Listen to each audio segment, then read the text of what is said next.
أعوذ بالله من الشيطان الرجيم. بسم الله الرحمن الرحيم. تبارك الذي جعل في السماء بروجا وجعل فيها سراجا وقمرا منيرا، وهو الذي جعل الليل والنهار خلفة لمن أراد أن يذكر أو أراد شكورا.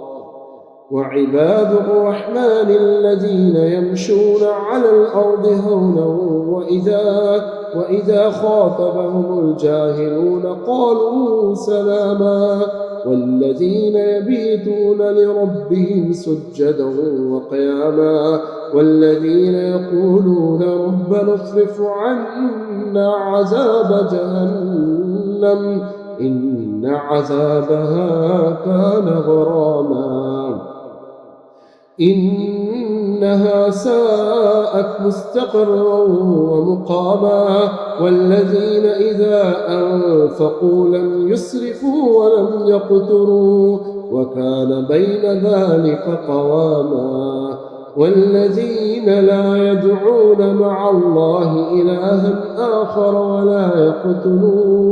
ولا يقتلون النفس التي حرم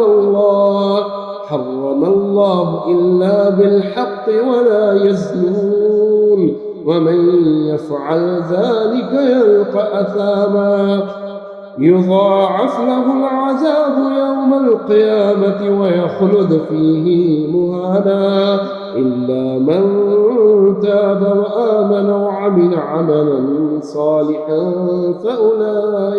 فأولئك يبدل الله سيئاتهم حسنات وكان الله غفورا رحيما. ومن تاب وعمل صالحا فإنه يتوب إلى الله متابا. والذين لا يشهدون الزور وإذا مروا باللغو مروا كراما، والذين إذا ذكروا بآيات ربهم لم يخروا عليها صما وعميانا، والذين يقولون ربنا هب لنا من أزواجنا وذرياتنا قرة أعين واجعلنا للمتقين إماما. أولئك يجزون الغرفة بما صبروا ويلقون فيها تحية وسلاما خالدين فيها حسنت مستقرا ومقاما.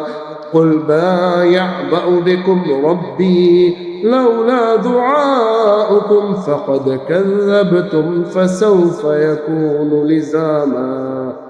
صدق الله العظيم.